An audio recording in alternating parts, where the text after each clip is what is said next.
আসসালামু আলাইকুম বন্ধুরা, চলে আসলাম আজকের নতুন একটি ব্লগে। আসলে কি বলবো বুঝতে পারছি না। আমি মিম অ্যান্ড বাবু, তারপরে ইউটিউবার নাজমুল বাপ্পি, বাংলাদেশি ব্লগার মিম, এদের ব্লগ দেখি, এদের ফ্যামিলির পুরোটাই দেখি অনেক আগে থেকে। এরা ভালো না মন্দ সে বিচার করতে আমি আসিনি। কিবরিয়া ভিকটিম ফাদার, তার ব্লগ আমি দেখেছি। সে তো সারাক্ষণ বিভিন্ন নামে অভিহিত করে তাদেরকে বিভিন্ন রকম গালাগাল করে। খারাপ লাগে আমার কাছে, কারণ সে যেরকমই হোক তাকে এভাবে গালাগালি করা ঠিক না। তোমার সাথে যদি অন্যায় করে থাকে তাহলে তুমি তার ব্যবস্থা নাও। ব্যবস্থা নিয়েছো, তার সাথে ছাড়াছাড়ি হয়েছে, তুমি ছেড়েছো, ঠিক আছে। এখন তারা যেভাবে থাকুক সেইটা নিয়ে তোমার তো চর্চা করার কোনো দরকার নেই। তোমারও পরিবার আছে, তারও পরিবার আছে, ঠিক আছে। আর এরা হচ্ছে কথা বলার, মানে মেমের পরিবার হচ্ছে কথা বলার সুযোগ করে দেয় মানুষকে। আমি যা দেখলাম, মানে অনেক কথা বলার সুযোগ করে দেয়। যাই কিছু হোক, পরিবারে অনেক কিছু ঝামেলা হয়, সেগুলো ইউটিউবের দরকারই নাই বলার। পরিবারের এইসব ঝামেলাগুলো প্রেজেন্টেশন করার কোনো দরকার নেই। মিমকে বলবো যে এটা তোমার চাচি এবং তোমার শাশুড়ি, তাকে সেইভাবে রেসপেক্ট করো। কে কী করলো, কে কী বললো দেখার দরকার নেই। তুমি সন্তানের মা, ঠিক আছে, সন্তানের মা দেখে পায়ে পড়া যাবে না, সন্তানের মা দেখে কথা বলা যাবে না, হ্যাঁ, তুমি কথা শুনতে পারবে না, অবশ্যই না। সন্তানের মাকে আরও নরম হতে হয়, কারণ একটা সন্তানকে মানুষ করতে হলে তোমাকে তোমার শাশুড়ির সাথে, তোমার চাচির সাথে, তোমার ননদের সাথে, তোমার ননাসের সাথে বা তোমার দেবর ভাসুরের সাথে সেইভাবে সম্পর্ক বজায় রাখতে হয়। সম্পর্ক বলতে সুসম্পর্ক বজায় রাখতে হয়, ঠিক আছে। আর সংসার জীবন অনেক কিছু হয়, সেগুলো ভুলে যেতে হয়। সন্তানের মা দেখে 7 খুন মাপ হয়ে যায় তা না। সন্তান তোমার ওই ফ্যামিলির একটা সন্তান আছে, ওই ফ্যামিলির একটা সন্তান আছে, তাকে মানুষ করতেছো, তাকে সেইভাবে মানুষ করবে যাতে কেউ কিছু বলতে না পারে। তুমি সেই ফ্যামিলিতে হাতে পায়ে ধরছো দেখে এই ফ্যামিলিতে হাতে পায়ে ধরবে না। তুমি সন্তানের মা হয়ে গেছো দেখে না, সন্তানের মা হয়ে গেছো দেখেই তুমি পা ধরা না।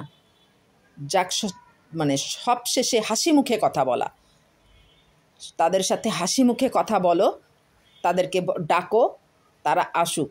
তাদের সাথে কোনো রকম কোনো ঝামেলা রাখার তো কোনো দরকার নাই।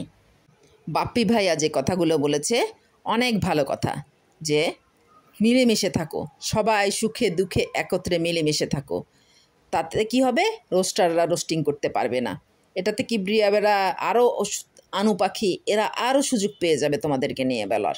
বাংলার খুঁটিনাটি চ্যানেল, এগুলো তোমাদেরকে নিয়ে বলার আরও সুযোগ পেয়ে যাবে। সুযোগ করে তোমরা দাও দেখেই তো ওরা কথা বলতে পারে। তোমরা যদি সুযোগ না করে দিতে তাহলে তারা কথা বলতে পারতো না। আমি কিছুই বলতাম না, কিন্তু আমার খুব খারাপ লেগেছে যে তোমাদের মানুষ খারাপ বলে, এগুলো দেখলে খারাপ লাগে। সংসারে ভাঙা গড়া সব কিছুই আছে, তাহলেই না সংসার মধুময়।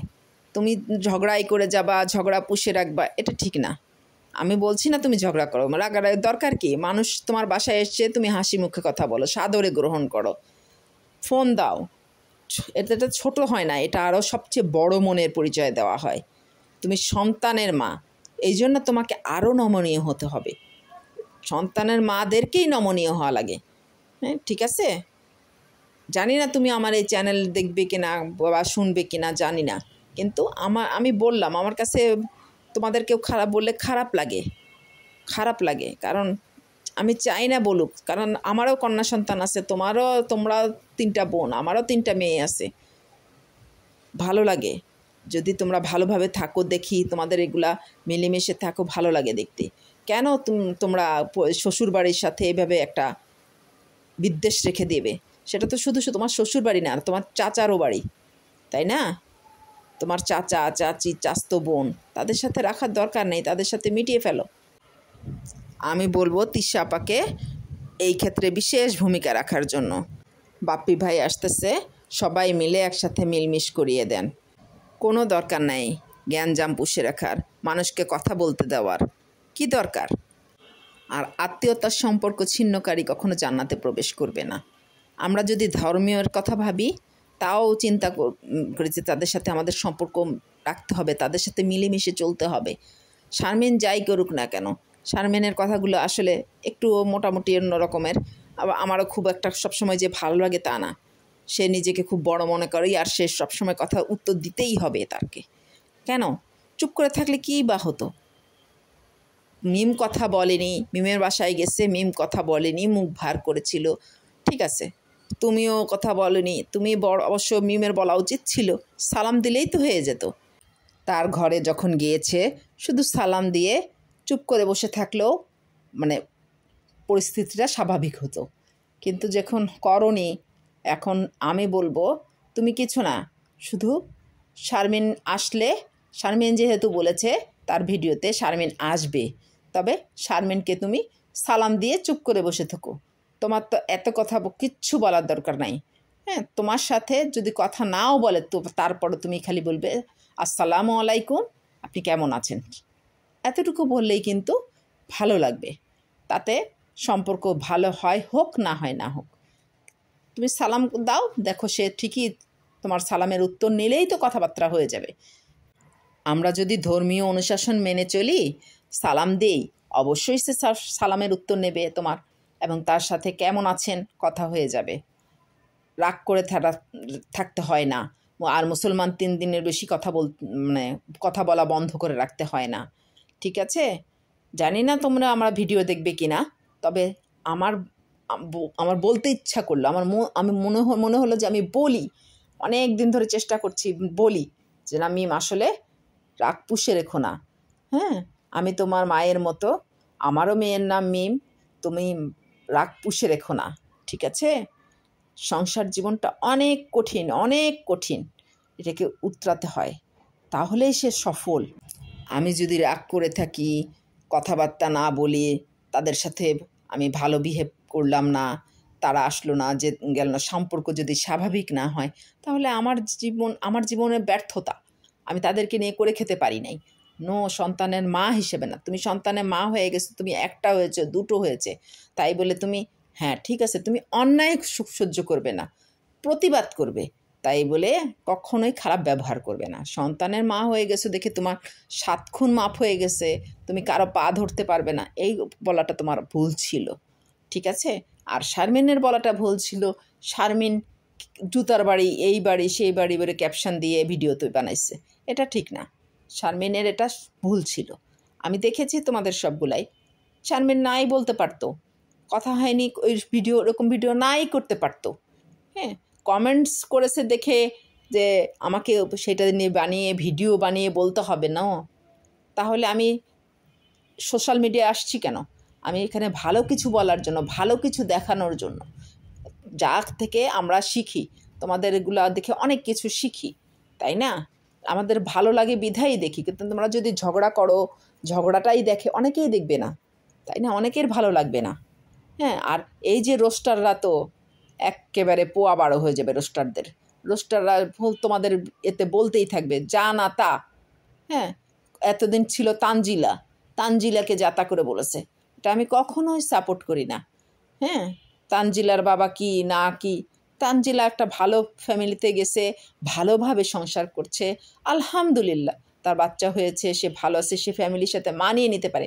হ্যাঁ, আমি বলবো, মিমিওকেও বলবো, তানজিলার মেশার ক্ষমতাটাকে তুমি দেখো, তার ফ্যামিলির সাথে কিভাবে মিশতেছে, তারপরে ফ্যামিলি থেকে কিছু হয় না, হয়, কিন্তু সে কখনোই প্রেজেন্টেশন করে না, সে সরিয়ে রেখে সে সুন্দর ভালোভাবে ব্লগগুলো দেয়, খুবই ভালো লাগে দেখতে, যে তার স্বামীর সাথে, তার ফ্যামিলির সাথে। দেখো, তোমার শিক্ষা শুধু ওই রাগ করে থাকলেই জয়ী হওয়া যায় না। রাগ, তোমাকে মেশার ক্ষমতা থাকলে, তুমি সবাইকে মেনে নিতে পারলে, আপন করে নিতে পারলে, তাহলেই জয়ী হওয়া যায়। মিমকে বলবো, প্লিজ তুমি আর রাগ করে থেকো না, রাগ করে থাকাই যায়। আমি যদি রাগ করে আজকে দুনিয়া ছেড়ে চলে গেলাম, তাহলে কি হবে? আমি মরে গেলে তারা আসবে না, তাই না? বা আমার ভালো দিক আলোচনা হবে না, খারাপ দিকটাই আলোচিত হতে থাকবে। আর দরকারই নেই, আর তুমি অন্যরকম, এটা আমিও বুঝে গেছি, তুমি অন্যরকম, এগুলো পছন্দ করো না। কিন্তু তাই বলে যে একজনের সাথে রাগ করে থাকবে, সেটা বছরের পর বছর, বা সে বানিয়েছে দেখে আমিও বানাবো না। দরকার কি ছিল? তোমার বিয়ে যখন হয়েছিল সেদিন ওরা আবদিয়াকে নেয়নি, ঠিক আছে, কিন্তু তুমি তোমার সন্তানকে নিয়ে যেতে পারতে সঙ্গে করে, যেহেতু তুমি সন্তানের মা। ঠিক আছে, ভুল ত্রুটি সবারই থাকে, কেউ ফেরেশতা না। ঠিক আছে, তোমার যেমন ভুল আছে, তোমার শাশুড়িদেরও ভুল আছে, ননদেরও ভুল আছে, ঠিক আছে, কিন্তু কাউকে প্লিজ কথা বলতে দিও না। খারাপ লাগে যেভাবে ভাষা ইউজ করে, আমার কাছে খারাপ লাগে। জানি না আমার এই ভিডিওতে আবার তারা কি করবে জানি না, কিন্তু আমার কাছে খারাপ লাগে। তোমাদের ওয়েল উইশার বলেই আমি এই কথাগুলো বললাম। তাদের কথা শুনলে আমার একেবারে আসলে সত্য কথা খুব খারাপ লাগে। কিবরিয়ার ভাইয়ের কথা শুনলে, সে সে বাচ্চা করছে, বাচ্চা নেওয়ার জন্য দুনিয়ার কথা, আজে বাজে কথা বলতেছে। এটা তো ঠিক না। ঠিক, আমি বাচ্চা নিব, ঠিক আছে, আমি বাচ্চার বাবা, আমি সেইভাবে কথা বলবো। ক্যামেরার সামনে এসে আমি তাদের বিরুদ্ধে যা তা করে বলছি, তাহলে বাচ্চা কি দেখতেছে যে আমার বাবা এইভাবে কথা বলছে, তার বাবার প্রতি একটা ঘৃণা বিতৃষ্ণা তৈরি হচ্ছে। সে তো বাবা, ঠিক আছে, আর কথা বলতে দিও না। সানি অনেক ভালো। সানি তো তার মেয়ে সম্বন্ধে কিছু বলে না, তোমার সম্বন্ধে কিছু বলে না, ঠিক আছে। তার যেহেতু নিজস্ব কোনো চ্যানেলও নাই, তাই বলে তার বন্ধুর চ্যানেলে এসেও সে তোমার সম্বন্ধে কোনো খারাপ কথা বলে না। অতএব তুমি তার থেকেও শিক্ষা নাও যে কখনোই কোনো কিছু বলবে না অন্তত শ্বশুরবাড়ির লোকদের সম্পর্কে। তারা যত কিছুই খারাপ করুক, যত খারাপ ব্যবহারই করুক, দরকার নাই। ঠিক আছে, তুমি ওগুলাকে পাত্তা না দিয়ে তারা তোমার সামনে যখন আসে অবশ্যই ভালো ব্যবহার করবে, হেসে কথা বলবে, ভালো ব্যবহার করবে। দরকার কি সব পুষে রেখে? আরও হিংসা বাড়ে, বিদ্বেষ বাড়ে, আত্মীয়তার সম্পর্ক নষ্ট হয়। ঠিক আছে, দেখো তিশা কত সুন্দর সবার সাথে মিলেমিশে আছে, তানজিলা মিশে আছে, তারপরে সাবিনাও মিশে আছে। চেষ্টা করো। খুকি দেখো এত কিছু হয়, খুকি ভাবিও কি সুন্দর করে সবার সাথে মিশে যায়। ঠিক আছে, সেগুলো থেকে শিখো এবং কিছু গ্রহণ করো। মনটাকে বা নিজেকে একদম সহনীয় করো যে আমাকে সইতে হবে, যেহেতু আমি বাচ্চার মা। ঠিক আছে, বাচ্চার মা, এই কথাটাই তোমাকে আগে মাথায় রাখতে হবে। জানি না কথাগুলো ভালো লাগবে কিনা, ভুল ত্রুটি হলে মাফ করে দিও। ভালো থেকো।